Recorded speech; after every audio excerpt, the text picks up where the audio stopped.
गुरु का वृष राशि में प्रवेश। मैंने अपने पिछले वीडियो में आपको बताया था कि 1 मई को गुरु मेष राशि को छोड़ करके वह वृष राशि में आने वाले हैं।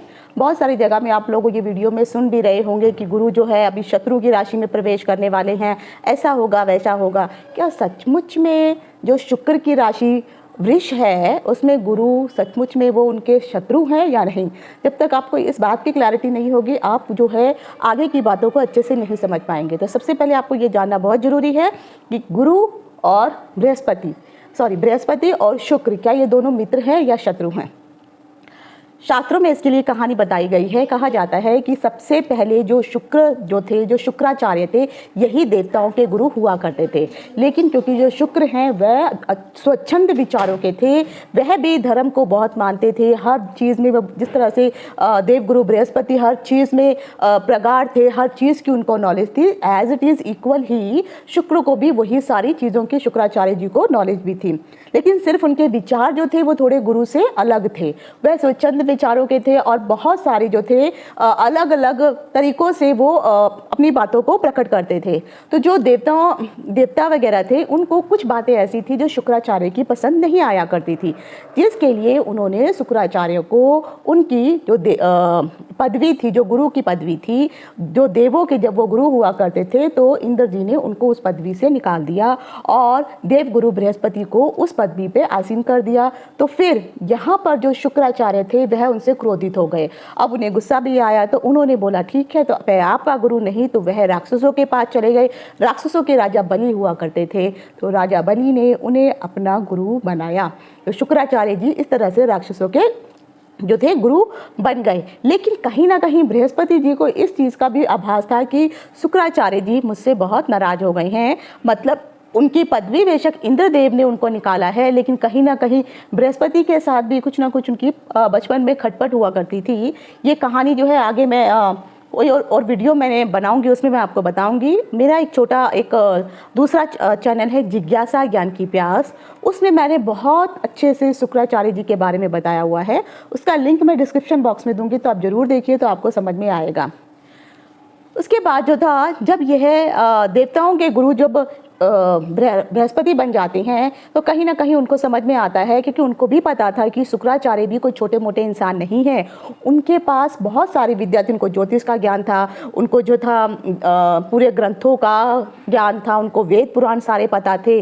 और सबसे बड़ी बात यह थी कि उनके पास संजीवनी विद्या का ज्ञान था, जो खुद बृहस्पति जी के पास संजीवनी विद्या का ज्ञान नहीं था। बल्कि एक बार तो उन्होंने संजीवनी विद्या के ज्ञान के हासिल करने के लिए अपने पुत्र को ही भेज दिया कि जाओ तुम शुक्राचार्य जी के पास जाओ और संजीवनी विद्या सीख के आओ। तो ये जरूरी नहीं है कि आप ये सोचें कि वह देवगुरु बृहस्पति जो है वो शुक्राचार्य को दुश्मन मानते थे, बिल्कुल भी नहीं। अगर वो दुश्मन मानते तो उनकी राशि मीन में वह शुक्र को उच्च का पदवी क्यों प्रदान करते? तो मीन राशि में शुक्र हमेशा उच्च के होते हैं।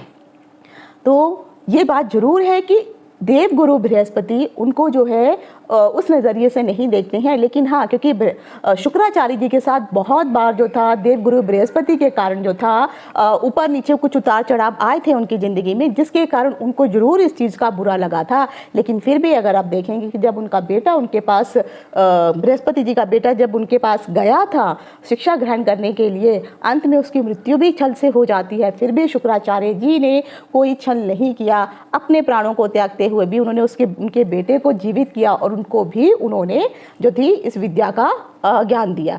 मैं उस वीडियो का लिंक डिस्क्रिप्शन बॉक्स में दूंगी, आप उस पूरे वीडियो को देखिए तो आपको समझ में आएगा। तो इस प्रकार से हम कह सकते हैं कि जो देवताओं के गुरु जो बृहस्पति हैं, अब जो वृष राशि में जा रहे हैं, जो शुक्र की राशि है, जिसमें शुक्र अपना 25% यानी 25% का प्रभाव रखती हैं, उसमें वह 1 मई को दोपहर के 2 से 3 बजे के बीच में वो वहाँ पर प्रस्थान करने वाले हैं।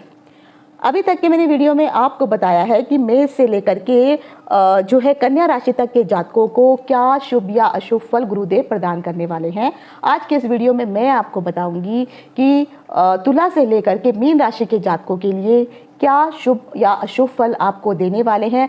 साथ ही साथ आपको नक्षत्र सिद्धांत से भी ये चीज़ों को जरूर कैलकुलेट करना होगा। तो जब ये वीडियो समाप्त हो जाएगा उसके बाद फिर मैं नक्षत्र सिद्धांत से भी देवगुरु बृहस्पति के बारे में आपको बताऊंगी, तो आप उस वीडियो को भी देखिए और दोनों के हिसाब से आपको कैलकुलेट करना है कि चंद्रमा से जो आपको प्रभाव मिल रहा है, अर्थात आपकी राशि से जो प्रभाव मिल रहा है, साथ ही साथ नक्षत्र से जो आपको प्रभाव मिल रहा है, इन दोनों को आप अपने आप कैलकुलेट कीजिए और फिर देखिए। और एक चीज़ हमेशा ध्यान रखिए कि जब भी गोचर का फल आपको प्राप्त होता है वह दशा अंतर्दशा के अधीन होता है, यानी आपके ऊपर कौन से ग्रह की दशा, कौन से ग्रह की अंतर्दशा या प्रत्यांतर दशा चल रही है। अगर लकीली गुरु भी, जिसे मान लीजिए अगर मैं तुला राशि की बात करती हूँ तो तुला राशि के लिए भी अगर किसी का गुरु सचमुच में अष्टम में ही बैठा है और उनकी अष्टम की ही महादशा चल रही है और गुरु जो फल गोचर में आकर के अभी आपके लिए अष्टम में आ गए हैं, तो जो फल वो गोचर में आके आपको मिल देंगे उनका प्रभाव आपके ऊपर बहुत अधिक पड़ने वाला है। तो आखिर अगली 6 राशियों को गुरु क्या फल प्रदान करने वाले हैं और उसके लिए फिर आपको क्या उपाय करने चाहिए जिनके लिए ये शुभ फल नहीं दे रहे हैं, तो मैं डिंपल शांडिल्या ज्योतिष तथा ज्ञान सागर के माध्यम से अपने सभी नए और पुराने दर्शकों का हार्दिक अभिनंदन करती हूँ। नमस्कार। ओम नमः शिवाय। जय हो शंकरा, आदिदेव शंकरा, तेरे जाप के बिना चले ये सांस किस तरह।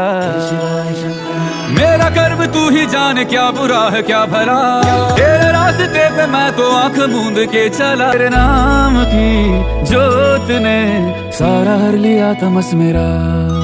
नमो नमो जय शंकरा, भोलेनाथ शंकरा, रुद्रदेव हे महेश्वरा।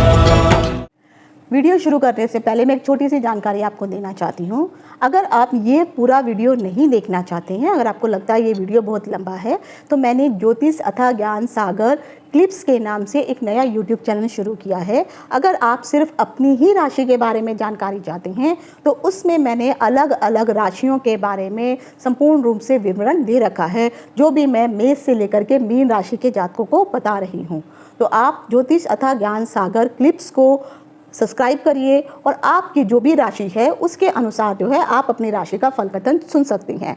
लेकिन अगर आप संपूर्ण जानकारी चाहते हैं जिसमें मैंने देवगुरु बृहस्पति के बारे में बहुत सारी चीज़ों के बारे में बताया है, तब आप इस वीडियो को आप पूरा देख सकते हैं। इससे आपके ज्ञान में वृद्धि ही होगी और आपको समझ में आएगा कि आखिर क्यों देवगुरु बृहस्पति आपको क्या फल दे रहे हैं, इसके पीछे का कारण क्या है, उसके कार्य तत्व क्या हैं और क्यों आपको देवगुरु बृहस्पति का फल इस प्रकार का प्राप्त हो रहा है। और साथ ही साथ अगर आप ये जानना चाहते हैं कि अगर आपकी कुंडली में बहुत अधिक कोई देवगुरु बृहस्पति कुछ बुरा प्रभाव भी दे रहे हैं और आपको लगता है कि ये आने वाला जो परिवर्तन है आपके लिए शुभ नहीं है, तो आप नक्षत्रों के आधार पर भी मैं एक वीडियो बना रही हूँ।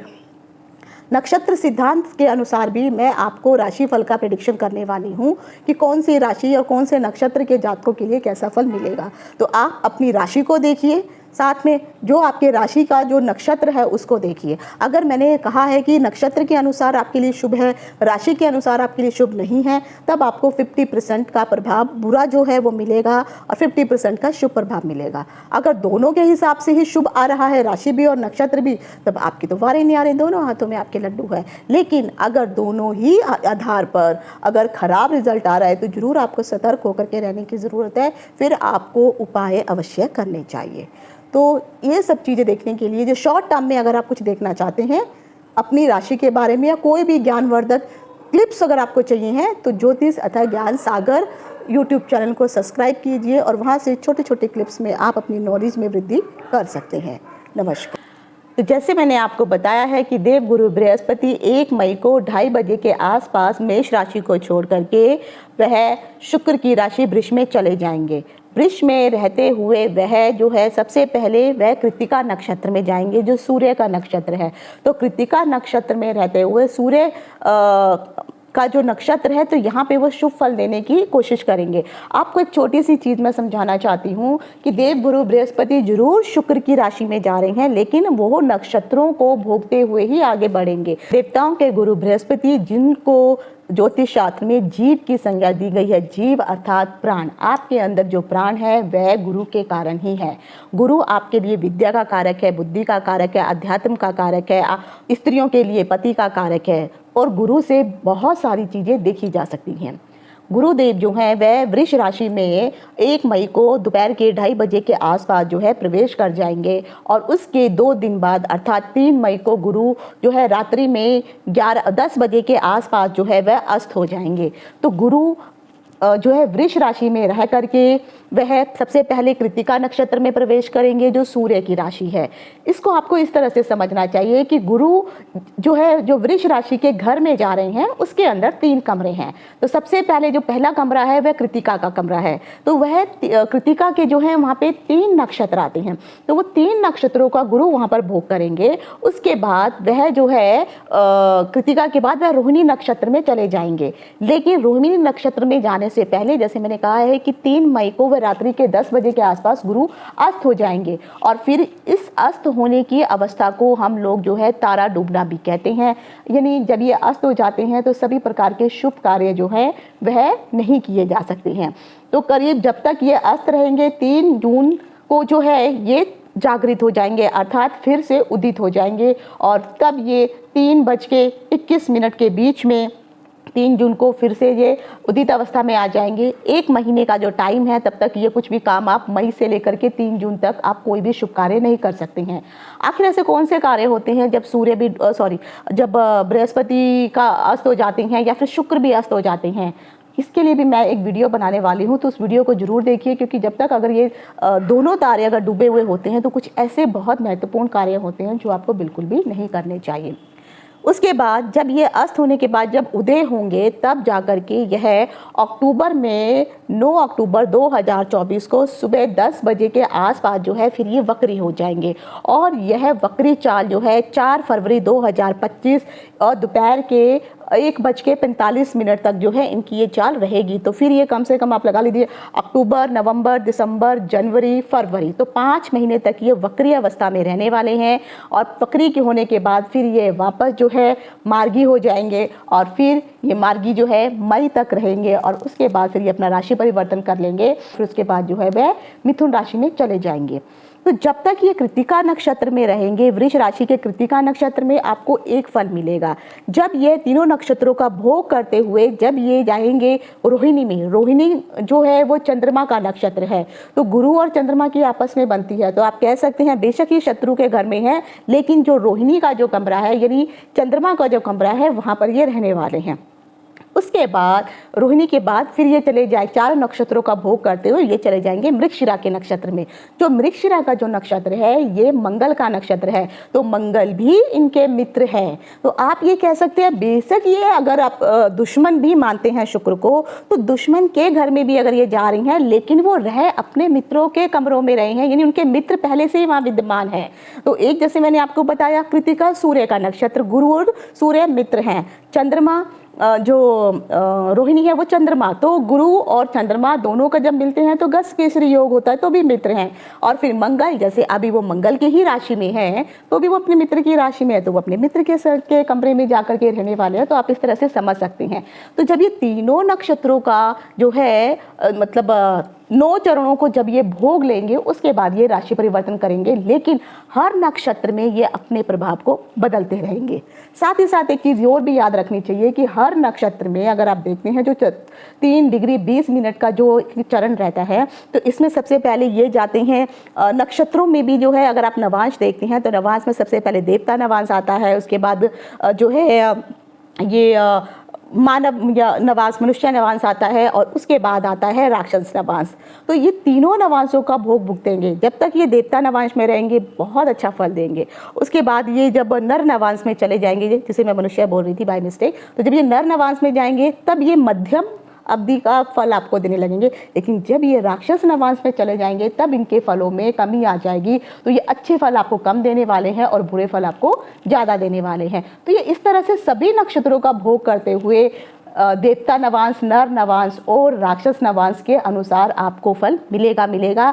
साथ ही साथ जैसे मैंने कहा है कि आपको जो भी फल मिलेगा वह दशा, अंतरदशा और प्रत्यांतर दशा जो आपकी चल रही है और गोचर में जो ये ग्रह घूम रहे हैं, इसके अनुसार ही आपको ये फल प्राप्त होने वाले होते हैं।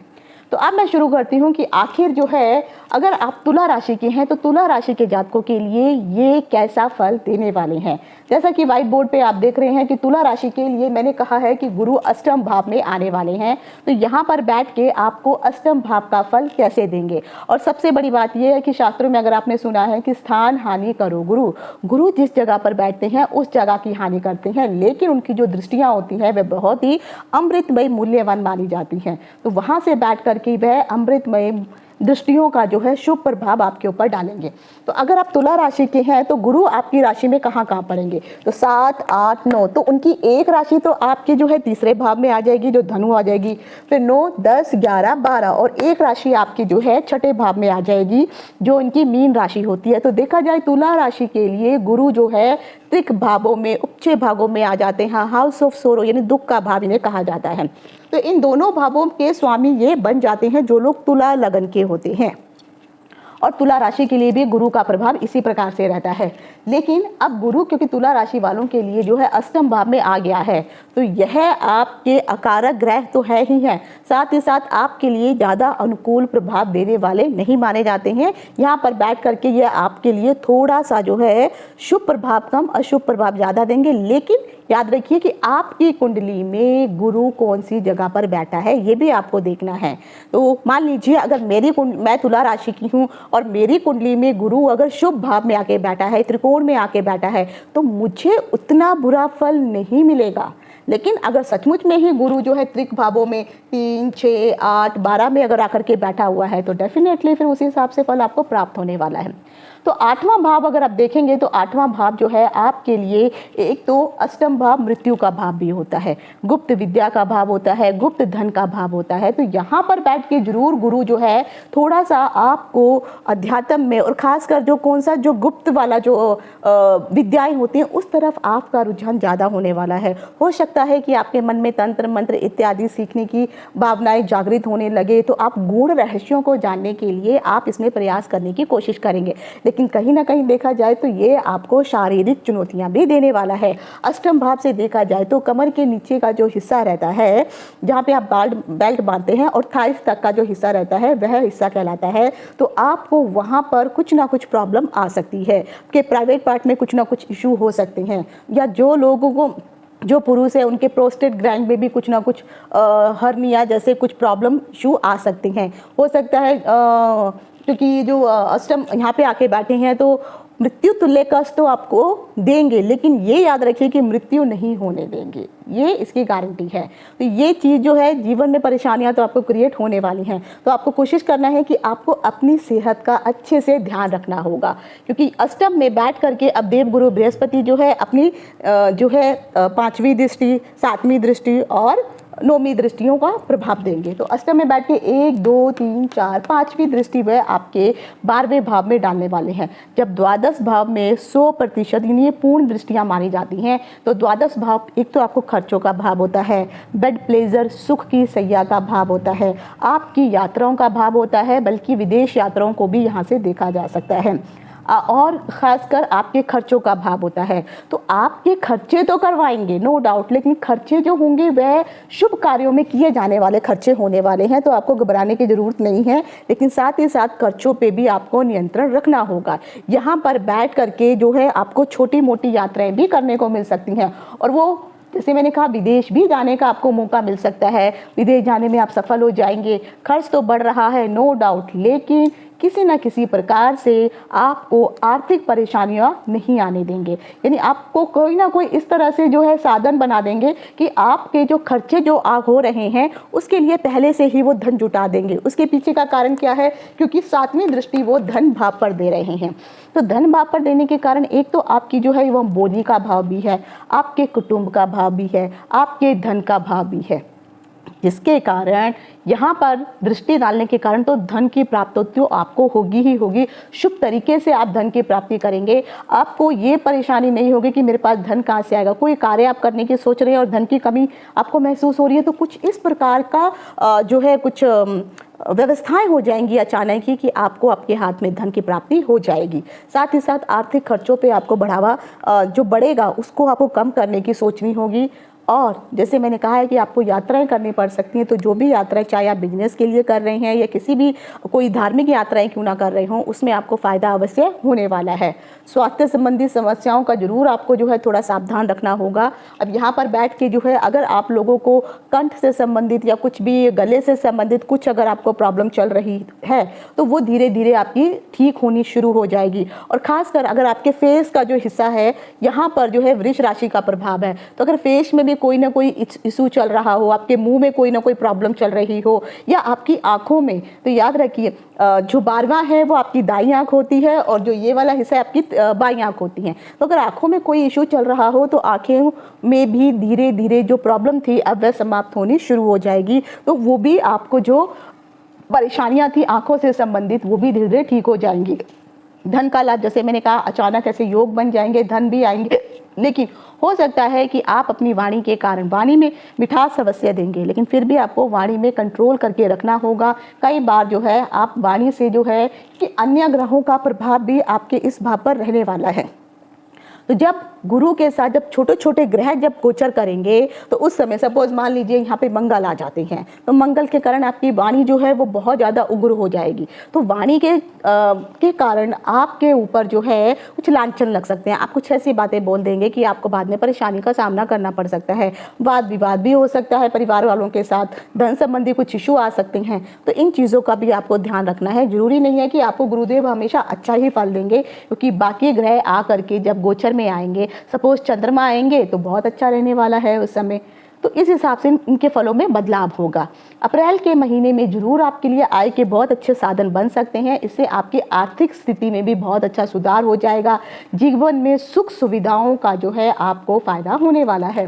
अब उसके बाद जब है उनकी अगर आप देखेंगे तो जो नौवीं दृष्टि है तो 7, 8, 9 आपके सुख के भाव पर पड़ रही है, आपकी माता के भाव पे पड़ रही है, आपके घर के ऊपर पड़ रही है। तो हो सकता है कि इस समय आप या तो जिनके पास घर नहीं है नया घर खरीद सकते हैं। अगर आप कोई नया वाहन खरीदना चाहते हैं तो आपको वाहन प्राप्त होगा। माँ की हेल्थ में अगर पहले से कोई प्रॉब्लम चल रही हो तो धीरे धीरे माँ की वो जो हेल्थ है वो ठीक होना शुरू हो जाएगी। 2024 में जरूर आपकी यात्राएं होने वाली हैं, अच्छी यात्राएं होने वाली हैं। पारिवारिक संबंधों में जरूर आपको जो है थोड़ी सी सावधानी भी बरतनी होगी, क्योंकि जैसे मैंने कहा है जब अन्य ग्रह यहाँ पर आएंगे तो अपना प्रभाव डालेंगे, तो बीच में कुछ इशू हो सकते हैं।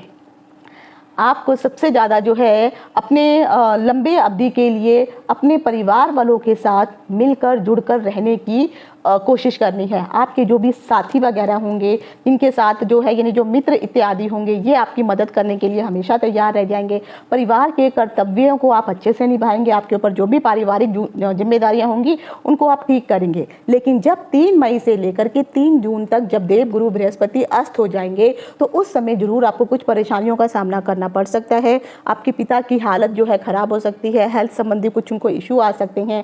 साथ ही साथ अस्त अवस्था में होंगे तो आपको भी जो है कुछ हेल्थ इशू, जैसे मैंने कहा अष्टम भाव में बैठे हैं तो हेल्थ इशू आपको भी आएंगे। तो आपको भी अपने शरीर का ध्यान रखना होगा, खाने पीने का ध्यान रखना होगा। अक्टूबर के महीने में अगर आप देखेंगे तो फिर यह वक्री अवस्था में आ जाएंगे। तो जब ये वक्री अवस्था में रहेंगे 9 अक्टूबर को, उस समय जो है और ये जो है फरवरी तक वक्री यानी 5 महीने वक्री रहने वाले हैं, तब भी आपको उस समय किसी न किसी प्रकार का कोई अगर आप निवेश करने का सोच रहे हैं, जैसे मैंने कहा कि आपके धन भाव पर आ रहे हैं, उस समय आपको थोड़ा निवेश करने से बचना होगा। हाँ, अगर आपने पहले से कोई निवेश कर रखा, अगर आप शेयर मार्केट इत्यादि में निवेश इत्यादि करते हैं तो कोशिश करिए आप शॉर्ट टर्म धन कमाने के लिए मत सोचिए, लंबा निवेश करिए। जैसे कई लोग जो हैं कुछ शेयर खरीद के रख लेते हैं और बाद में जब वो शेयर बढ़ जाते हैं तो उनको उससे फ़ायदा होता है। तो लॉन्ग टर्म निवेश अगर इस प्रकार से करेंगे तो उसमें आपको अवश्य फ़ायदा होगा। और इस समय कोई अगर आदमी अगर कोई या कोई व्यक्ति अगर आपको आकर के कहता है कि इस चीज़ में निवेश करो तो आपको सावधान रहने की ज़रूरत है। और सबसे मेन चीज़ यही है कि आपको अपनी सेहत का बहुत अधिक ध्यान रखना होगा। अब आ जाता है वृश्चिक राशि वालों के लिए कि अगर आप वृश्चिक राशि में हैं वृश्चिक राशि आपकी है तो आपके लिए जो गुरुदेव है वो अपना सप्तम भाव में आपको फल देने वाले हैं। अब सबसे पहले वृश्चिक राशि वालों के लिए जो बृहस्पति का गोचर है सप्तम भाव में आ रहा है। सप्तम भाव के दौरान अगर आप देखेंगे ये आपका वैवाहिक सुख का भाव है, ये आपका व्यापार का भाव है, आपकी पत्नी का भाव है, आपके पति का भाव है। तो ये सब चीज़ें जो हैं यहाँ से देखी जा सकती हैं, यहाँ से अन्य चीज़ें भी देखी जाती हैं। लेकिन अब यहाँ पर बैठ कर के जितने भी वृश्चिक राशि के जितने भी लोग हैं उन लोगों के लिए सबसे बड़ी खुशखबरी तो ये है कि अभी तक अगर जिन लोगों का विवाह नहीं हुआ है तो विवाह संबंधी जो भी प्रस्ताव है इस साल आपके आने वाले हैं। उससे पहले मैं एक चीज़ जरूर बताना चाहूँगी कि आखिर वृश्चिक राशि वालों के लिए गुरु कैसे रहते हैं। तो देखा जाए तो 8 और 9 तो आपके लिए एक तो धन भाव के स्वामी बन जाते हैं 10, 11, 12 और दूसरे जो है आपके लिए त्रिकोण भाव यानी पंचम भाव के स्वामी बन जाते हैं। तो वृश्चिक राशि जिसके स्वामी मंगल होते हैं उन लोगों के लिए धन भाव और पंचम भाव जो संतान भाव का स्वामी है ये महादेव गुरु बृहस्पति बन जाते हैं। तो कहीं ना कहीं इसका फल भी आपको प्राप्त होगा ही होगा इन भावों का। लेकिन साथ ही साथ जैसे मैंने कहा है वो जिस भाव में बैठते हैं उस भाव को दबाते भी हैं। तो अगर आप हस्बैंड वाइफ हैं, ऑलरेडी मैरिड है, कुछ अनबन चल रही थी, अब उस अनबन को वो दबा देंगे तो आपके बीच की अनबन समाप्त हो जाएगी। अगर आपके परिवार में अगर आपने कोई व्यापार इत्यादि खोला है, व्यापार में कुछ इशू चल रहे थे, अब उस इशू को वो दबा देंगे। तो यानी अब व्यापार में भी आपको जो है परेशानी जो हो रही थी अब वह जो है अच्छे फलों में बदल जाएगी, लाभ में बदल जाएगी। आपके पार्टनरशिप में भी कोई अनबन हो रही थी उसको भी वो दबा देंगे। तो अब जो अनबन थी वो धीरे धीरे समाप्त हो जाएगी। तो यहाँ पर बैठ के क्योंकि मंगल इसके स्वामी होते हैं, दोनों आपस में मित्रता का संबंध रखती हैं। लेकिन यहाँ पर आने के बाद वृश्चिक राशि वालों के लिए बहुत ही शुभ फल मिलने वाला है। आपके लिए राजयोग के का भी संकेत यहाँ पर दिखाई दे रहा है। साथ ही साथ 2024 में अगर आप देखेंगे तो व्यापार से जैसे मैंने कहा है जो परेशानी थी खत्म हो जाएगी। अचानक आपको व्यापार में तेजी प्रदान करेंगे। हो सकता है क्योंकि इस भाव से जो है हम विदेश यात्रा को भी देखते हैं, तो हो सकता है कि आपका जो भी आप व्यापार कर रहे हो तो किसी बाहर विदेश से भी आपको व्यापार के कुछ अच्छे ऑर्डर मिल सकते हैं और उनके द्वारा आपको फ़ायदा होगा। उनके साथ भी आप विदेशियों के साथ भी आपकी पार्टनरशिप भी हो सकती है जिसके कारण आपको धन का लाभ भी दिखाई देगा। दैनिक आय में भी आपकी वृद्धि होगी। आपके जो भी वरिष्ठ अधिकारी हैं जो आपसे बड़े हैं, यानी अगर आप नौकरी कर रहे हैं तो जो आपके बॉस हैं अब वो आपको समझने की कोशिश करेंगे, आपको वो रिकॉग्नाइज भी करेंगे। सप्तम भाव में बैठ करके अब जब उनकी जो दृष्टियां होंगी वो कैसे पड़ेगी तो देखा जाए तो 1, 2, 3, 4, 5 आपको लिए सबसे पहले तो वो 11वें भाव पे जो लाभ भाव है, लाभ भाव में दृष्टि दिखा रहे हैं। तो क्योंकि वो व्यापार के भाव में बैठे हैं और लाभ भाव में दृष्टि जा रही है तो ये तो पक्का है कि आपको आपके व्यापार से लाभ होने वाला है। जो भी समस्याएं थी सुधर जाएंगी, समस्याओं में सुधार होगा और साथ ही साथ प्रगति भी होगी, पार्टनरशिप भी होगी जिससे आपको बहुत अच्छा फ़ायदा होने वाला है। उसके बाद अगर आप देखेंगे तो 5, 6, 7 सातवीं दृष्टि इनकी आपके ही लगन के ऊपर पड़ रही है।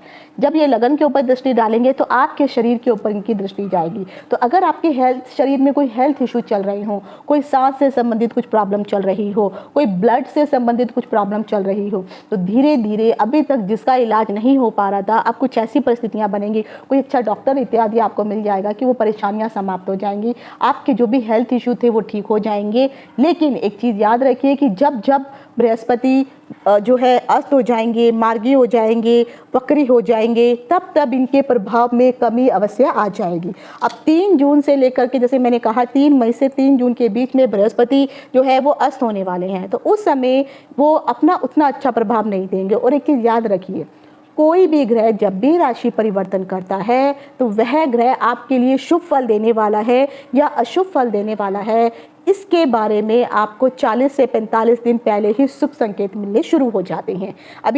अभी मार्च का महीना चल रहा है तो अगर आपके साथ कुछ अच्छा हो रहा है, अच्छा शुभ समाचार आपको प्राप्त हो रहे हैं तो आप कह सकते हैं कि गुरु का ये गोचर यानी आने से पहले ही आपके लिए शुभता भरा संकेत लेके आ रहा है। खासकर जो वृष राशि के लोग हैं क्योंकि उन्हीं की राशि में गुरु आ रहा है तो वृष राशि के लिए मैं पहले सब कुछ बता चुकी हूँ। तो अगर कोई नौकरी वगैरह इत्यादि की कोई जो आप ढूंढ रहे थे इतने समय तक वो नहीं मिल रही है, लेकिन अब अचानक आपको नौकरी के इंटरव्यू आ जाएंगे, इंटरव्यू में सिलेक्शन हो जाएगी। तो अभी गुरु ने परिवर्तन किया ही नहीं है, लेकिन अपने आने का जो दस्तक है वो पहले से ही आपको 1-1.5 महीना पहले मिलनी शुरू हो जाएगी। तो ठीक उसी प्रकार जितनी भी 12 राशियाँ हैं, अगर आपके लिए भी कुछ अच्छे से पहले से ही शुभ परिणामों की जो है आगाज़ हो चुका है, तो आप समझ सकते हैं कि आपके लिए देवगुरु बहुत अच्छी जो है शुभ फल देने वाले हैं।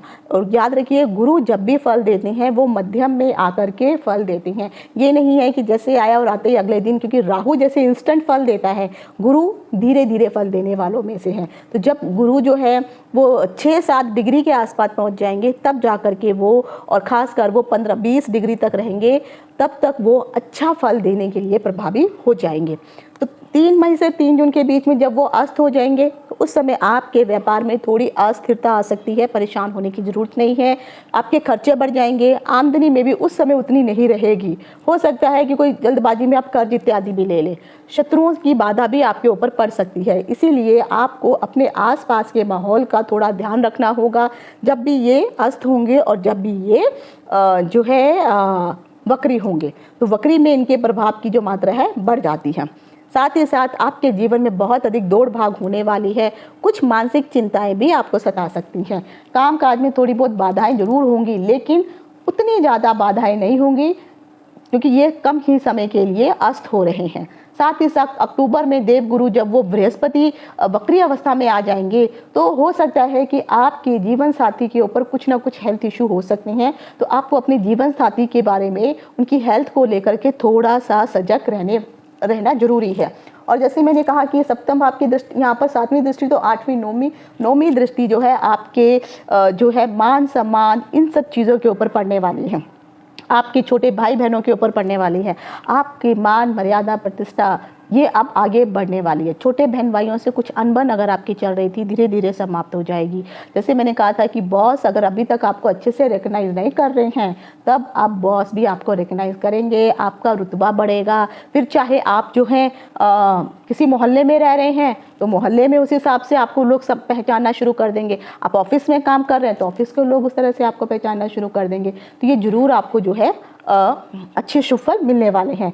रही प्रेम संबंधों की बात, अगर आपका किसी के साथ पहले से कोई लव अफेयर चल रहा है तो उसमें कोई अनबन थी तो ठीक हो जाएगी। या आप किसी के साथ जो है अभी सोच रहे हैं कि मैं प्रपोजल उनके आगे रखूं लेकिन अभी तक नहीं रख पाए हैं, तो अब ये गोल्डन जुबली चांस है। आप अपना प्रेम का प्रस्ताव उनके सामने रख सकते हैं। आपका वो प्रेम का प्रस्ताव कबूल भी हो जाएगा और हो सके तो 2024 से लेकर के मई 2025 तक आपका विवाह भी हो सकता है। विवाहित जातकों जो ऑलरेडी विवाहित है उनको संतान सुख की प्राप्ति के भी दिखाई दे रही हैं। नौकरी और करियर के लिए देखा जाए तो देवगुरु बृहस्पति आपके लिए बहुत अच्छे हैं। नौकरी में प्रमोशन होगी, व्यापार में वृद्धि होगी, तनख्वाह भी बढ़ेगी। अगर नौकरी कर रहे हैं तो, व्यापार अगर कर रहे हैं तो हो सकता है विदेशियों के साथ आपके पार्टनरशिप भी हो सकती है। जो लोग शिक्षा में हैं, पढ़ाई इत्यादि कर रहे हैं, उनके लिए भी बहुत अच्छे और शुभ अवसर हैं, लाभ के अवसर हैं। अगर आप बाहर जाकर के भी पढ़ाई करना चाहते हैं तो उसमें भी आपको फ़ायदा होने वाला है। जैसे मैंने कहा है कि ये यहाँ से भी और यहाँ से भी विदेश यात्राएं देखी जाती हैं, तो इससे आपको फ़ायदा होगा ही होगा। लेकिन अगर आप की उम्र ज़्यादा है, आपके बच्चे हैं, तो हो सकता है उन बच्चों की शादी अगर नहीं हुई है तो बच्चों की शादी हो जाएगी। अगर उनके यहाँ कोई संतान नहीं हुई है तो उनकी संतान हो जाएगी। या फिर आपकी संतान ही बाहर पढ़ने जाना चाहती हैं, तब भी वहाँ पर बैठ कर के देवगुरु बृहस्पति उसमें सहायता प्रदान करेंगे और आपके बच्चों के करियर को भी ऊंचाई देंगे। तीसरे भाव में जैसे मैंने कहा, जब दृष्टि पड़ेगी तो सबके साथ आपके संबंध मधुर होंगे, परिवार के साथ होंगे, दोस्तों के साथ होंगे, उनके साथ आप अच्छे रहेंगे। यह गोचर अगर देखा जाए तो जितने भी खासकर वृश्चिक राशि के लोग हैं उनके लिए धन से संबंधित भी बहुत अच्छा रहने वाला है। साथ ही साथ समझदारी से अगर आप काम करेंगे तो आपके लिए ये टाइम बहुत ही शुभ 1 साल रहने वाला है। अब आ जाता है धनु राशि के लोगों के लिए, यानी अगर आप धनु राशि के हैं तो आपके लिए ये गोचर धनु राशि के लिए 6ठे भाव में पड़ने वाला है। तो धनु राशि के लिए देखा जाए तो गुरु जो है एक तो आपके लगन के स्वामी बन जाते हैं क्योंकि वो उनकी ही अपनी राशि है, फिर 10, 11, 12 और दूसरा जो है वो आपके सुख के भाव के स्वामी बन जाते हैं। तो दोनों ही यहाँ पर अगर आप देखेंगे तो इधर जो है ये केंद्र के स्वामी हो जाते हैं। शास्त्रों में कहा गया है जब दोनों राशियां केंद्र में हो तो उसको केंद्र अधिपत्य का दोष लगता है, जिसके कारण उनके प्रभाव में जो शुभ प्रभाव होता है उसमें कमी आ जाती है। तो धनु राशि के जितने भी जातक है, बृहस्पति आपके स्वामी तो हैं ही हैं, साथ ही साथ आपके लगन के स्वामी है, सुख के भाव के स्वामी है, और वो आकर के बैठ गए हैं आपके रोग रिपु ऋण छठे भाव में आकर के बैठ गए हैं। छठा भाव जो है, अगर कोई लंबी बीमारी, अगर कोई बीमारी अगर आपको चल रही थी तो बीमारी से जो परेशान थे अब उस बीमारी को वो दबाने की कोशिश करेंगे, क्योंकि मैंने कहा है गुरुदेव जो बृहस्पति हैं वे उतने भारी ग्रह हैं, वे जिस भाव में बैठते हैं स्थान हानि करो गुरु। तो अगर वो स्थान की हानि करेंगे तो इन द सेंस यहाँ पर बैठ करके आपके रोग है, रोग की हानि करेंगे, रोगों में कमी आएगी। आपके शत्रुओं की हानि करेंगे, शत्रुओं में कमी आएगी। आपके कर्जों की हानि करेंगे, आपके कर्जों में कमी आएगी। तो इस चीज़ों को भी आपको समझना होगा। तो कोई अगर कोर्ट कचहरी का केस अगर आपके ऊपर चल रहा है, लेकिन आपकी दशा महादशा भी आपको देखनी होगी, और वो जो कोर्ट कचहरी का केस आपके ऊपर अगर किसी ने फ्रॉड से बना दिया है तब तो यहाँ पर चांसेस होंगे कि आप वो केस को जीत जाएं। लेकिन यहाँ पर अगर आपने किसी को परेशान करने के लिए किया है, क्योंकि गुरु हमेशा जेन्युइन कामों को ही में ही आपकी मदद करेंगे। तो अगर आप किसी से कुछ बदला लेने के लिए कोई कोर्ट कचहरी का कोई उसके ऊपर कर देते और आप सोचते हैं अरे गुरु तो यहाँ पर आ गए हैं, मैं ही केस जीतने वाला हूँ, तो ऐसा नहीं होने वाला है। जेन्युइन काम है, किसी ने आपसे गलती से फंसा दिया है तो आपको इसका फ़ायदा होगा। कोई आपकी प्रॉपर्टी लेके बैठ गया है तब आप केस लड़े तो उसमें ज़रूर आपको कोर्ट कचहरी का फ़ायदा होगा। या हो भी सकता है कि आपको कई बार कोर्ट कचहरी का केस ना चाहते हुए करना पड़ जाए। तो आपको यहाँ पे सोचना है कि क्या जिस इंसान के ऊपर ये केस करने वाला हूँ मुझे करना चाहिए या नहीं करना चाहिए। तो कोशिश करिए अपने बड़े बुजुर्गों की सलाह अवश्य लीजिए यहाँ पर बैठ के, क्योंकि वो खर्चों को भी बढ़ा देंगे। इस समय अगर आप देखेंगे तो छठे भाव में बैठ करके थोड़ा आपको स्वास्थ्य से संबंधित इशू जरूर हो सकते हैं, तो उन चीज़ों को आपको संभाल के रखना होगा। अगर आपको दमे वगैरह की इत्यादि की शिकायत है तो उसको थोड़ा आप देख करके चलिए। अपनी चेस्ट को सर्दी जुकाम खांसी इत्यादि अगर होती है तो उसको भी आपको जो है बचा के रखना है। अगर दृष्टियां देखेंगे तो 1, 2, 3, 4, 5वीं दृष्टि आपकी जो है दसम भाव पे पड़ रही है, और जो दसम भाव है ये आपके कार्य क्षेत्र का भाव है। तो अगर अभी तक आपको कोई नौकरी नहीं मिल रही थी, परेशानी हो रही थी, तो अब वो नौकरी आपको मिल जाएगी, परेशानियां समाप्त हो जाएंगी, जिसके कारण आपको पूरा साथ मिलने वाला है। एक अच्छी नौकरी आपको प्राप्त होगी और नौकरी में सैलरी की वृद्धि भी होने वाली है। इसके बाद अगर जो है आपकी अगली दृष्टि सप्तम दृष्टि आपकी 12वें भाव पर पड़ने वाली है, तो द्वितीय भाव पे जब इनकी दृष्टि पड़ेगी तो यहाँ पर बैठ करके वो आपके खर्च भी करवाएंगे, लेकिन शुभ कामों में खर्च होंगे। आपको यात्राएं भी देंगे तो शुभ यात्राएं रहने वाली हैं, उससे आपको फायदा होगा। चाहे आप व्यापार से संबंधित यात्रा करें, चाहे आपको जो है आप किसी पूजा स्थल बड़े धार्मिक स्थल में जाने की सोच रहे हैं तो उससे आपको फायदा होगा। अगर अभी तक आपकी हस्बैंड वाइफ में कुछ प्रॉब्लम चल रही थी तो यहाँ पर दृष्टि डालने के पश्चात जो है आपको सैया सुख का भी फल मिलने वाला है। यानी अब दोनों के हस्बैंड वाइफ की रिलेशन भी बहुत अच्छी हो जाएगी। यात्राएं जो भी होंगी वो लाभकारी रहने वाली हैं। भाग्य का पूरा साथ आपको प्राप्त होने वाला है। कोई शुभ कार्य जरूर आपके घर में इस साल होगा। खर्चा बढ़ेगा, चिंता करने की ज़रूरत नहीं है। खर्चे के लिए पैसे कैसे आएंगे वो अचानक ही उसका इंतज़ाम हो जाएगा, लेकिन इस चीज़ का ज़रूर ध्यान रखिए खर्चे जेन्युइन होने चाहिए। अगर आप घर में कोई पूजा पाठ करने के लिए, बच्चों के एडमिशन के लिए, या कोई बीमार हो गया तो उसके लिए भी अगर आप खर्चे करने के लिए अगर आपको कर्ज भी लेना पड़े तो वो जेन्युइन कर्ज होगा। और बृहस्पति कुछ इस प्रकार का जो है आपके लिए जुगाड़ कर देंगे। जैसे मैंने कहा कि आपके दसम भाव में आकर के बैठे हैं तो कुछ अच्छी नौकरी, अच्छे सैलरी वाली नौकरी आपको मिल जाएगी कि आपको जो है जो कर्जे अगर आपने लिए हैं और जेन्युइन कर्जे लिए हैं, मौज मस्ती घूमने फिरने के लिए नहीं लिए हैं, घर बनाने के लिए कोई लोन लिया है, इन कर्जों की भरपाई आप बहुत आराम से कर पाएंगे क्योंकि ये जेन्युइन कर्जे हैं। तो फिर आपको बृहस्पति का साथ अवश्य मिलने वाला है, तो परेशानी होने की ज़रूरत नहीं है। आप हो सकता है जैसे मैंने कहा कोर्ट कचहरी का कोई अगर व्यक्ति जानबूझ के आपके ऊपर अगर कोई केस कर देता है तो थोड़ा आपको सतर्क रहना पड़ेगा, लेकिन साथ ही साथ आपको उस कोर्ट कचहरी से जो है अगर एक ही साल के अंतर्गत अगर आपको फल मतलब रिजल्ट आ जाता है तो आपके फेवर में होगा, पर आपको दशा अंतरदशा भी देखनी होगी। लोन लेने की ज़रूरत पड़ रही है तो लोन भी आपको आसानी से मिल जाएगा। नौकरी में मान मर्यादा प्रतिष्ठा आपकी बढ़ेगी, लेकिन फिर भी मैं कहूँगी कि नौकरी के मामले में थोड़ा सा आपको सतर्क भी रहना पड़ेगा, परिश्रम बहुत अधिक करना पड़ेगा, सफलता धीरे धीरे आपको प्राप्त होगी। अगर आप किसी प्रकार की कोई प्रॉपर्टी में निवेश करने की सोच रहे हैं तो आपको थोड़ा संभल कर रहने की ज़रूरत है। पूरे डॉक्यूमेंट वगैरह है, अगर आप अच्छे से चेक करेंगे तो आपको इसका फ़ायदा होने वाला है। साथ ही साथ पिता के स्वास्थ्य को लेकर के भी थोड़े हेल्थ इशू उनको हो सकते हैं, तो उससे आपको बचना होगा। गुरु का फिर जो है 7, 8, 9 नौवीं दृष्टि जो है आपके कुटुंब भाव पर पड़ने वाली है। तो परिवार में अगर कोई अभी तक उलझन हो रही थी या कोई बंटवारा नहीं हो रहा था, तो इस बार अगर बंटवारा होगा तो आप जो बंटवारे में मांग रहे हैं उसका फल आपको मिलेगा। तो आपको बंटवारे में प्रॉफिट ही होने वाला है। अनायास अचानक धन तो आपको मिलेगा, और खासकर धन जो होगा वो आपका पुश्तैनी धन होगा, यानी पिता से या दादा से जो भी प्रॉपर्टी होगी वो जरूर आपको यहाँ पर प्राप्त हो सकती है।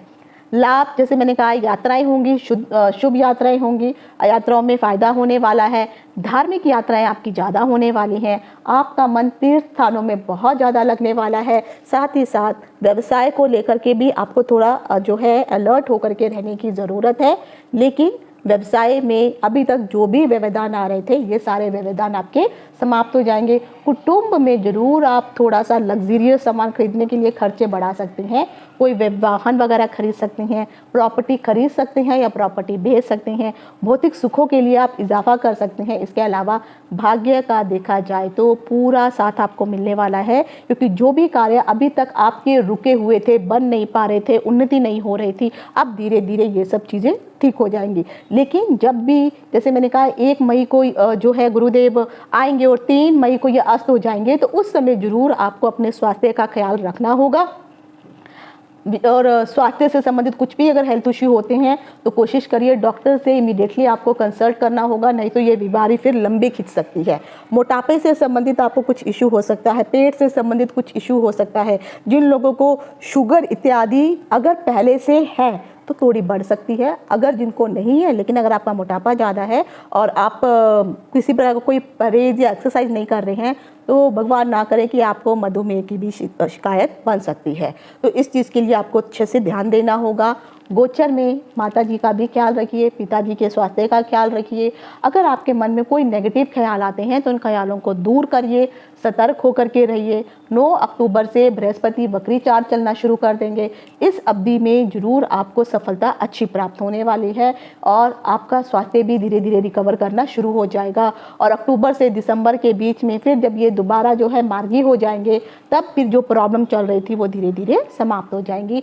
कोशिश आपको यही करनी है कि आपको अपने हेल्थ पे ध्यान रखना है, मोटापे का, मधुमेह का, इन सब चीज़ों का, और ख़ासकर लोन लेने से कोशिश करिए बचिए, ज़रूरी है तभी आप लीजिए। और नंबर 2, आपको अपने दुश्मनों से भी थोड़ा अलर्ट होकर रहने की ज़रूरत है। अब आ जाता है मकर राशि के लिए कि अगर आप मकर राशि के हैं तो आपके लिए जो गुरुदेव का गोचर है वो आ रहा है पंचम भाव में। मकर राशि के लिए अगर देखा जाए तो आपके लिए एक तो वो द्वादश भाव के स्वामी बन जाते हैं और फिर वो आपके लिए तीसरे भाव के स्वामी देवगुरु बृहस्पति बन जाते हैं। तो देखा जाए ये भी उपचय भाव कहलाते हैं। तो यहाँ पर बैठ करके आपके लिए ये मिला जुला प्रभाव ही देने वाले हैं। तो मकर राशि के जातकों के लिए इनका जो दृष्टि होगी वह अलग अलग भावों में पड़ने वाली है।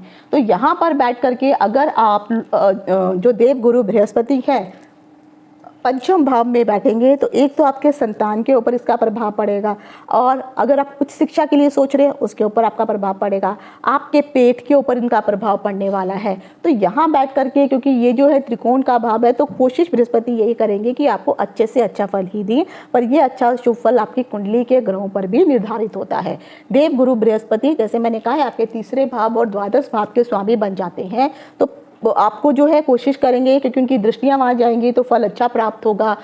अच्छे शिक्षा प्राप्ति के लिए अगर आप बाहर जाने की सोच रहे हैं तो क्यों वो आपको बाहर भी भेज सकते हैं। और आप जो है उच्च शिक्षा के लिए कोई ऐसा पाठ्यक्रम चूज़ कर रहे हैं या ऐसा कोई कॉलेज अगर आप चूज़ करना चाहते हैं कि आपको लगता है कि उस कॉलेज में मेरे सब्जेक्ट मिल जाएंगे, तो इस साल इसमें आपको सफलता प्राप्त होने वाली है। अगर आप बूढ़े हो चुके हैं और आपके बच्चे बड़े हैं तो बच्चों को इस चीज़ का फ़ायदा होने वाला है, बच्चों की तरफ से कोई अच्छी खुशखबरी मिलने वाली है। अगर वो विवाहित हैं तो उनके यहाँ संतान हो सकती है, विवाह नहीं हुआ है तो विवाह के लिए उनके अच्छे रिश्ते आ सकते हैं, उच्च पढ़ाई के लिए वो जाना चाहते हैं तो उनको उसमें वहाँ पे सफलता प्राप्त होगी। किसी प्रकार का कोई कॉम्पिटिटिव एग्ज़ाम अगर वो लिखना चाहते हैं, या आपकी राशि भी अगर मकर है और अगर आप भी कॉम्पिटिटिव एग्जाम में बैठते हैं तो उसमें आपको सफलता अवश्य प्राप्त होगी। आपके मन के विचार पवित्र होंगे, उत्तम विचार आपकी संतानों के भी बनेंगे। जो संतान अभी तक आपकी बात नहीं सुन रही थी, अब वो आने वाले 1 साल में आपकी बातों को सुनेगी, समझेगी। जो आपकी रिस्पेक्ट नहीं कर रहे थे, धीरे धीरे वो रिस्पेक्ट करना भी शुरू करेंगे। देखा जाए तो धार्मिक और सामाजिक क्षेत्र में आप बहुत अधिक रुचि रखने वाले हैं। इससे आपका ज्ञान भी बढ़ने वाला है, समझ भी बढ़ने वाली है। कारण है कि गुरु की जो है 5वीं दृष्टि आपके भाग्य भाव पे पड़ेगी। 1 2 3 4 5 भाग्य भाव का साथ आपको पूर्ण रूप से मिलने वाला है। जो काम रुके हुए थे, अड़चन हो रही थी, अब उन कामों में फायदा होगा। पिता के स्वास्थ्य से भी अगर खराब था तो स्वास्थ्य ठीक जाएगा। कॉम्पिटिटिव एग्जाम जैसे मैंने कहा है, क्योंकि भाग्य भाव का साथ मिलेगा तो ये यहाँ से सरकारी नौकरी भी देखी जाती है। तो अगर आपका सूर्य अच्छा है और अगर आप इस टाइम पे कोई कंपटीशन वाला कोई एग्ज़ाम अगर लिखते हैं तो उसमें सफलता के चांसेस आपको बढ़ने वाले हैं, फ़ायदा अवश्य होगा। 2024 में देखा जाए तो यहाँ पर बैठ करके अब उनकी जो दृष्टि होगी, 7वीं दृष्टि आपके लाभ भाव पर पड़ने वाली है। तो लाभ भाव पर दृष्टि पड़ने के कारण भी आपको लाभ ही प्राप्त होने वाला है। धन संबंधी जो भी गेन्स होने हैं, अगर आप व्यापार कर रहे हैं तो धन का फ़ायदा होगा। साथ ही साथ अगर आप जो है नौकरी कर रहे हैं तो उसमें भी आपको फ़ायदा होने वाला है। अगर आप शेयर मार्केट में भी अगर आप पैसा लगाते हैं तब भी आपके लाभ के चांसेस बहुत अधिक बढ़ने वाले हैं। शिक्षा के क्षेत्र में मैंने जैसे कहा है, अच्छे स्कूल में, अच्छे कॉलेज में आपका अगर आपके बच्चे हैं तो उनका एडमिशन भी जो वो सोच रहे थे हो जाएगा। नौकरी में आप बहुत अच्छा प्रदर्शन करने वाले हैं, अच्छी नौकरी मिलेगी जिसके कारण आपके आर्थिक समस्याएं धीरे धीरे समाप्त हो जाएंगी।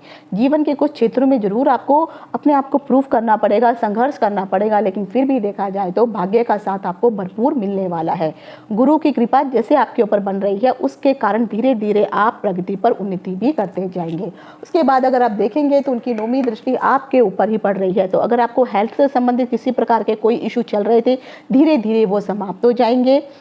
धन के योग तो बहुत अच्छे बने ही रहे हैं, लेकिन साथ ही साथ खर्चे भी बढ़ने वाले हैं।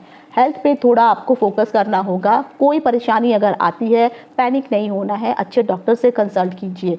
देव गुरु बृहस्पति का ये जो गोचर है आपके लिए भी बहुत शुभ है, आपकी संतान के लिए भी बहुत शुभ है। और देखा जाए तो जिन लोगों का अगर अभी तक प्रेम का प्रपोजल अगर वो किसी के सामने रखने वाले थे और अभी तक नहीं रखा है तो यहाँ से प्रेम का संबंध भी देखा जाता है। तो अगर आप अपना प्रेम का प्रपोजल अपने सामने वाले को अगर आप देना चाहते हैं तो उसमें आपको सफलता प्राप्त होने वाली है। सामने वाला जो है आपके प्रपोजल को स्वीकार करेगा, जिससे आपको सुखद समाचार भी मिल सकता है और हो सकता है कि आने वाले कुछ समय में उसके साथ आपका प्रेम विवाह भी हो जाए।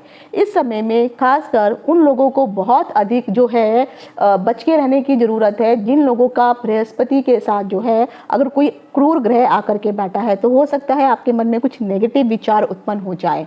तो इन नेगेटिव विचारों से आपको बचना होगा, क्योंकि बृहस्पति आपको इमोशनल बना देता है, जिसके कारण आपके निर्णय लेने की क्षमता में भी थोड़ी आपको दिक्कत हो सकती है। अगर इस प्रकार की कोई दुविधा में अगर आप फंसते हैं तो कोशिश कीजिए आपके घर में जो भी बड़े बुजुर्ग हैं उनकी सहायता लीजिए, तो आपके जीवन में सकारात्मक परिणाम आपको देखने को मिल जाएंगे। ओवरऑल देखा जाए तो भाग्य का साथ भी मिल रहा है, संतान का साथ भी मिल रहा है और आपका शरीर भी, आपकी बीमारियां भी, ये भी धीरे धीरे सब समाप्त हो रही हैं। अब आ जाता है कुंभ राशि वालों के लिए। जिन लोगों की कुंभ राशि है उन लोगों के लिए देवगुरु बृहस्पति का जो है सुख के भाव में, चतुर्थ भाव में प्रवेश होने वाला है। देखा जाए तो अब 1 11 12 नहीं 10 और 9 तो आपके लिए एक तो ये एकादश भाव के स्वामी बन जाते हैं और दूसरा आपके लिए धन भाव के स्वामी बन जाते हैं। तो आपकी आर्थिक स्थिति, जो भी कुंभ राशि के लोग हैं उनके लिए ये बहुत अधिक महत्वपूर्ण रहने वाला है। इस गोचर में आकर के एक तो सुख के भाव को वो प्रभावित करने वाले हैं, साथ ही साथ धन से संबंधित कोई इशू थे वो सॉल्व हो जाएंगे, कुटुंब में कोई प्रॉब्लम चल रही थी वो धीरे धीरे सॉल्व हो जाएगी। तो इससे आपको जो है इस बार गुरु के गोचर के मध्यम फल जो है आपको अवश्य प्राप्त होने वाले हैं। बृहस्पति के इस गोचर में अगर आप देखेंगे तो उनकी जो दृष्टियां होंगी वो आपको बहुत शुभ फल देने वाली हैं। तो गुरु की 1, 2, 3, 4, 5वीं दृष्टि अष्टम भाव में, 7वीं दृष्टि दसम भाव में और 9वीं दृष्टि आपके 12वें भाव में पड़ने वाली है। तो यहाँ पर बैठ करके जो गुरु हैं, एक तो जब अष्टम भाव में दृष्टि पड़ेगी तो यहाँ से आपको गुप्त धन की प्राप्ति हो सकती है, गुप्त विद्या की तरफ, गुप्त ज्ञान की तरफ आपका झुकाव हो सकता है। अगर पहले से कोई हेल्थ इशू अगर आपके चल रहे थे तो धीरे धीरे वो हेल्थ इशू आपके ठीक होने शुरू हो जाएंगे।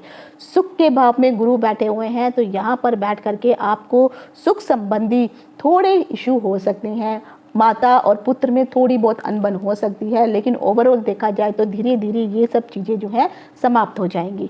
अब वो आपके जो है फिर बैठे हुए हैं गुरु जो है दसम भाव में आ जा रहे हैं। तो दसम भाव में आकर के गुरु, जिन लोगों को नौकरी इत्यादि नहीं मिल रही थी, कार्य क्षेत्र में सफलता प्राप्त नहीं हो रही थी, सैलरी नहीं बढ़ रही थी, उन लोगों को ये सब चीज़ें जो है अब प्राप्त होने वाली हैं।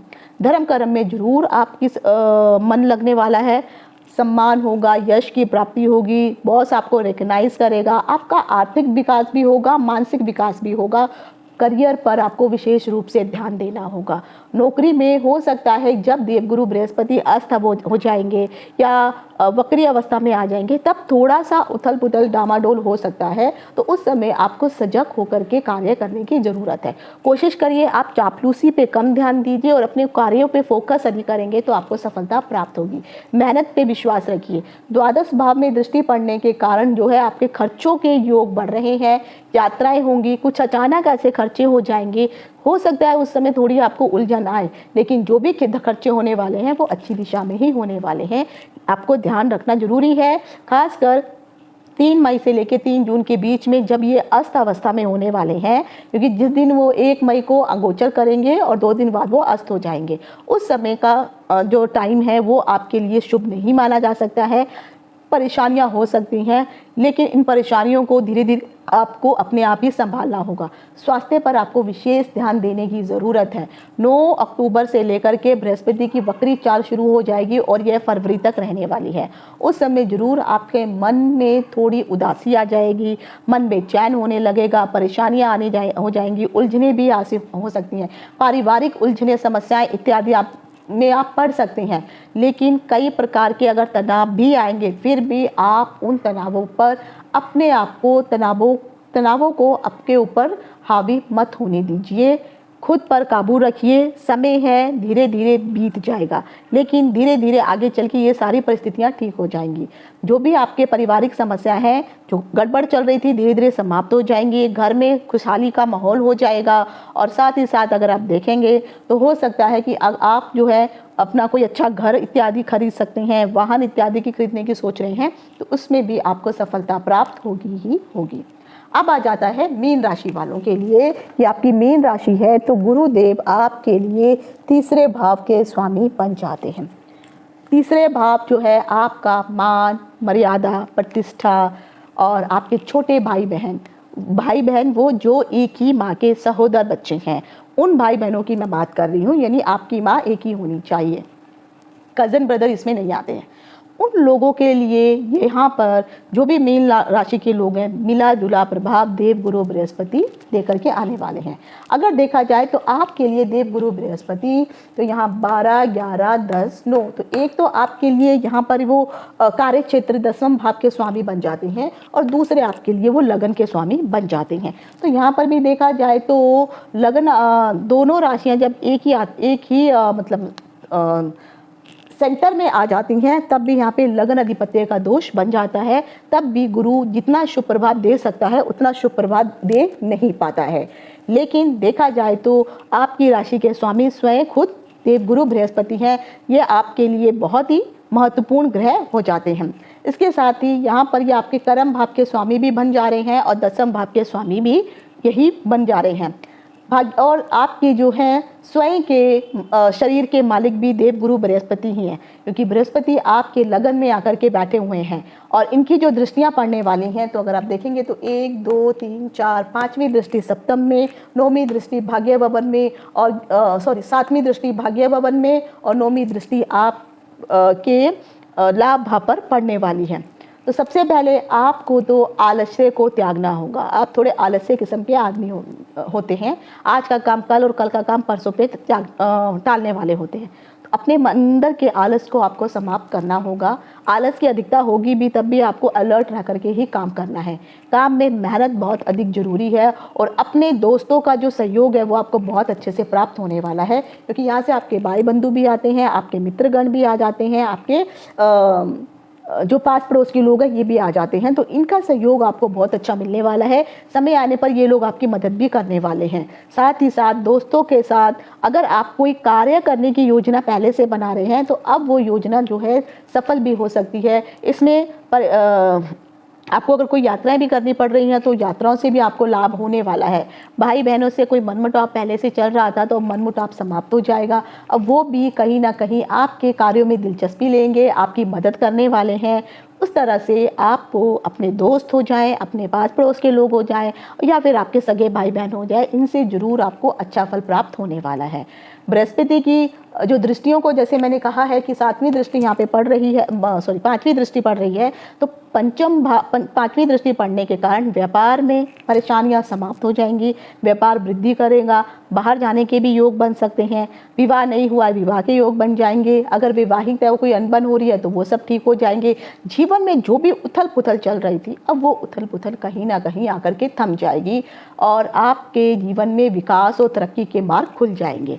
व्यवसाय से संबंधित कुछ आपको नए विचार भी मन में आ सकते हैं और इन विचारों का जो है अगर आप इम्प्लीमेंट करेंगे अच्छे से तो आपको बहुत फ़ायदा होने वाला है। हो सकता है आप इस समय कुछ ऐसा काम कर ले, कुछ ऐसी चीज़ डेवलप कर ले जो आगे चल करके बहुत ज़्यादा आपको फ़ायदा पहुंचाने वाली है। लेकिन साथ ही साथ आपको ध्यान भी रखना है कि जो चीज़ आप नई बना रहे हैं, डेवलप कर रहे हैं, मैं ऐसा क्यों बोल रही हूँ क्योंकि यहाँ पे जो है 12 1 2 3 4 5 6 कन्या राशि आ जाती है। तो कन्या क्रिएटिविटी की राशि मानी जाती है। तो आप कुछ ऐसा क्रिएटिव कुछ करेंगे जब उनके ऊपर यहाँ पर दृष्टि पड़ेगी तो वो क्रिएटिविटी से आपको बहुत फ़ायदा होने वाला है। लेकिन उस क्रिएटिविटी को आपको संभाल के रखना है। ऐसा नहीं है कि सब में जाकर के बता देना है। अगर आप कुछ इस प्रकार का, मान लो कोई नया आपने कुछ इन्वेंट किया, कुछ नया उपकरण बनाया, तो वो उपकरण जो है कोई आपका पास पड़ोस का या कोई जान पहचान वाला उसे चोरी भी कर सकता है। तो आप अपने इन चीज़ों को गुप्त रखिए और समय आने पर ही अपने वो कहते हैं ना कि पत्ते खोलिए, तो वो चीज़ें आपको करनी होगी। इस समय कई बड़े लोगों से भी मुलाकात हो सकती है, उन लोगों से आपको फ़ायदा होगा। भविष्य में आपको वो मार्ग भी दिखाएंगे। लंबी यात्राएं करनी पड़ सकती हैं, दूरगामी यात्राएं भी यानी विदेश यात्राओं के भी योग बन रहे हैं, जिससे कई शुभ लाभ और धन लाभ के अवसर आपको प्राप्त होंगे। खर्च भी होगा, शुभ कार्यों में खर्च होने वाला है। करियर में अच्छी सफलता आपको प्राप्त होने वाली है। पास पड़ोसियों के साथ अगर आपकी पहले से कोई अनबन चल रही थी तो अब वो सारे संबंध मधुर हो जाएंगे। रिश्तेदारों से भी कोई अनबन चल रही थी वो भी सारे संबंध ठीक ठाक हो जाएंगे। और अगर पारिवारिक जीवन में भी कुछ अनबन हो रही थी तो वो भी आपका जो पारिवारिक जीवन है अब वो ट्रैक पे चलना शुरू हो जाएगा। भाग्य भवन पे दृष्टि पड़ रही है तो पुण्य के कामों में आपका मन बहुत अधिक लगेगा। हो सकता है कि आप धर्म से संबंधित धार्मिक कार्यों में जुड़ जाएं, कोई सी संस्था से आप जुड़ सकते हैं और किसी जगह आपको धार्मिक यात्राओं का भी आपको सहयोग प्राप्त हो सकता है। तो उसमें आप किसी बड़े मंदिर जो प्रमुख स्थल होते हैं, तीर्थ यात्राएं होती हैं, वो यात्रा करने का भी आपको अच्छा फल प्राप्त होगा। तीर्थ यात्रियों के साथ जब आप यात्रा करेंगे तो उनके साथ भी आपके अच्छे संबंध बनेंगे। एकादश भाव में दृष्टि पड़ने के कारण आपको आर्थिक रूप से बहुत अधिक लाभ होने वाला है, अच्छा लाभ आप प्राप्त करने वाले हैं। लेकिन सबसे मेन चीज़ यही है कि आपको अपने आलस को त्यागना होगा और मन में सकारात्मक पॉजिटिव विचार लेकर के आने हैं। अगर आपको आलस को त्याग देंगे तो सफलता आपके कदम चूमेगी और खासकर जो लोग नौकरी पेशा में हैं, नौकरी कर रहे हैं, तो व्यवसाय के लिए इस समय जो लोग जॉब करते वक्त आपका फेवर नहीं करते थे, आपको परेशान करते थे, अब धीरे धीरे आपके जो ऑफिस के सहकर्मी हैं उनका भी अच्छा सहयोग आपको प्राप्त होने वाला है। या फिर आप अपनी नौकरी स्विच करना चाहते हैं, हाई सैलरी पे जाना चाहते हैं, तब भी ये समय बहुत अच्छा है। और अगर आप अपने किसी फ्रेंड के साथ कोई व्यवसाय इत्यादि करना चाहते हैं, व्यापार करना चाहते हैं, तो आप उनके साथ पार्टनरशिप भी कर सकते हैं। साथ ही साथ अपने दोस्तों की मदद भी आपको अच्छे से प्राप्त होने वाली है। तो ओवरऑल देखा जाए तो भाई बहनों का, पास पड़ोसियों का, सगे संबंधियों का साथ आपको मिलने वाला है, भाग्य भवन का साथ मिलने वाला है, नई नौकरी इत्यादि मिलने वाली है, लाभ के दरवाजे आपके लिए खुल रहे हैं। बशर्ते सिर्फ आपको मेहनत पे ध्यान देना है, चापलूसी से बचना है और अपने जो भी कुछ नया इन्वेंट किया है उसे संभाल के रखना है। अपने बारे में बहुत बड़ा बड़ा बोल के वो डिस्क्लोज़ नहीं करना है। जब आपका काम पूरा हो जाए तब जा कर के फिर आप उस चीज़ को बता सकते हैं। और सबसे ज़्यादा मेहनत मेहनत मेहनत, आलस को त्यागिए, फिर ये देवगुरु बृहस्पति 1 साल में आपको कहाँ से कहाँ तक पहुँचा देंगे। लेकिन जब ये अस्त होंगे, वक्री होंगे, तब जाकर के ज़रूर थोड़ा सा प्रॉब्लम आएंगी, लेकिन ओवरऑल देखा जाए तो आपके लिए समय अच्छा ही रहने वाला है। तो ये थे देवगुरु बृहस्पति का जो वृष राशि में परिवर्तन कर रहे हैं, उनके गोचर का फल कथन। आज यहीं तक। इति शुभम। नमस्कार।